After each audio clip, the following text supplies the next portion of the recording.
Hey everyone, welcome back for another deep dive. And today we are going, Diving? yeah, diving into San Jose real estate. Oh, very cool. Specifically Evergreen. All right. Um, kind of a neighborhood that's been holding steady It's despite just, all the, craziness in the market. yeah, and the ups and downs. Yeah, the ups and downs. And I've been really fascinated by Evergreen because it seems like it's not just like riding the wave. Right. It seems like it's actually thriving. It's really a fascinating case study. I think understanding Evergreen's resilience can offer some really valuable insights, Yeah. for anyone who's interested in real estate. Yeah, absolutely. Like even if they're not looking to buy or sell right now, just understanding like Exactly. what makes it work. Yeah, the dynamics in the market. Yeah. So let's set the scene. Evergreen is in southeast San Jose. Um, you know, imagine, tree-lined streets, spacious homes, Nice. kind of rolling hills in the background. It's very much got that classic suburban feel. Classic suburban charm, but with a modern twist. Yeah. Yeah, exactly. Yeah. Yeah. There's a real diversity in Evergreen.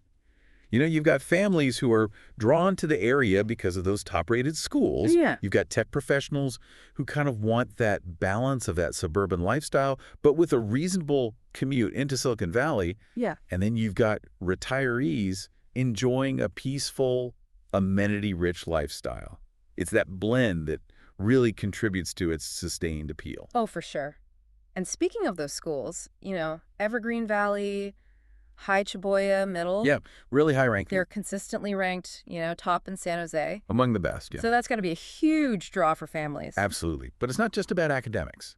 Evergreen offers a lifestyle that's hard to beat. Okay. Imagine you can have that quiet suburban life, but you're also a stone's throw from major tech companies, shopping centers, sure. diverse dining options. And parks. Yeah, and beautiful parks, Mhm. like Fowler Creek. Don't forget those. Yeah, it really does sound idyllic. But here's the thing. Another thing that contributes to Evergreen's stable property values, it's not exactly easy to just go and buy a house there. Right. It's It's not. competitive. The inventory is very limited. Yes. It's a well-developed area already. Very little room for new construction. Right. And here's the kicker. Residents tend to stay put Oh, really? because of the quality of life. Mhm. They don't want to leave. Yeah, they're happy. So fewer houses come up for sale, Mm-hmm. and that creates more competition amongst buyers. Right. So it's just classic supply and demand. Exactly. Yeah. Fewer houses, eager buyers equals higher prices. Yeah. But here's what I find really interesting. Do you remember the 2008 financial crisis Oh, yeah. when a lot of areas saw, their home values just plummet? It was a tough time. Yeah. Evergreen kind of held its own. Interesting. I mean, home prices dipped, but only by like 10% right. compared to like 30% in other San Jose neighborhoods. Yeah, that's remarkable. Yeah. And then post-pandemic, Oh, yeah. What happened then? the whole shift towards suburban living Right. People wanted more space. actually boosted Evergreen's appeal even more. It did. So even with those rising interest rates, Evergreen has these safeguards that help prevent those drastic price drops. Yeah, I mean, that's got to be reassuring to anyone who's thinking about buying an Evergreen. It is. But, Evergreen is more than just houses. Right. It's got that real community vibe. It does. Yeah. You get that intangible value of a vibrant community. Yeah. What does that look like? Well, yeah, picture this. Well-maintained parks, annual events that bring everyone together, and a real sense of cultural diversity. It's not just a place to live. Yeah. It's a place to belong. And we can't forget the Evergreen Farmers Market. Oh, that's a good one. That's, it's more than just fresh produce. It's Yeah. like a social hub. It's a community gathering place. Yeah. That seems to really embody that. That special evergreen atmosphere. Yeah. So let's shift gears a bit and talk about Evergreen from an investor's perspective. Okay. Given everything we've talked about, Yeah. it seems like a pretty solid bet. I mean, it does seem that way. What do you think? What do you think, Tom? Evergreen offers a really compelling blend of stability and potential Okay. for investors. Think about the buy and hold strategy. Oh, okay. Buy and hold. You buy a property, Yeah. hold on to it long term. You generate income through rent. Ah, okay. Evergreen has a consistently strong rental market because of its appeal to families and professionals. Yeah, that steady rental income can be really attractive. It can be. But, it's not just about rentals. Right. What kind of returns are investors seeing in Evergreen compared to other areas? That's a great question. And what types of properties are, most lucrative for this kind of strategy? So in Evergreen, investors are seeing average annual returns of about 6%. on rental properties, Wow. Okay. which is higher than the San Jose average. Okay. And single-family homes in those desirable school districts tend to perform best for buy and hold. Hmm. But there's also the long-term appreciation to consider.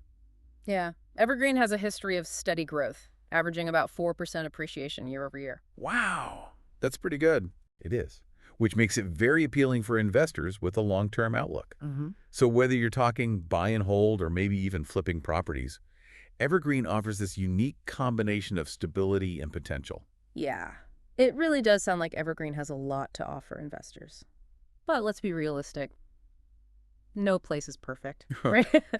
What are some of the challenges someone might face if they're considering, buying an Evergreen? Wait, right, there are always challenges. I think one of the biggest hurdles in Evergreen is the high entry cost. Oh, yeah. Homes there command a premium compared to other San Jose neighborhoods. I mean, how much are we talking? Well, you're looking at a median home price of around 1.8 million, Wow. which is significantly higher than the city average. Yeah, that's a big difference. Yeah. So given those high entry costs, how can someone, with maybe a limited budget realistically approach buying an Evergreen? Are there any strategies they could consider? There are a few things buyers can do. Okay. First, working with a local expert is crucial. Okay. So like a real estate agent. Exactly. Someone who knows Evergreen inside and out. Yeah. They can guide you through the process, help you find those hidden gems, and negotiate effectively. Okay. So it's not just about finding any agent. No, it's about finding the right agent. Someone who really knows the area. Exactly. Hyperlocal expertise. Okay, good advice. And another key step is getting pre-approved for financing. Yes. Having that financial backing in place shows sellers you're serious and ready to move quickly. So you're not messing around? Exactly. And in a competitive market like Evergreen, that can make all the difference. Right. You're not just window shopping. Exactly. You're ready to make a move. Okay. So get pre-approved. Get pre-approved. And finally, don't underestimate the power of defining your priorities. Okay. What does that mean? What are your non-negotiables? Okay. Is it being in a specific school district Yep. for your children, Okay. a short commute for work, Huh? or maybe certain features like a big backyard or a modern kitchen? Yeah. So basically don't lose sight of what matters. Exactly. Don't get swept up in the excitement. You need to stay focused Yeah. and be ready to act decisively when the right property comes along. Good advice. Okay. So we've talked about the present. Let's shift gears and talk about the future. What trends do you see shaping the future of evergreen real estate? That's a question I love to ponder. Yeah. Where do you think it's going?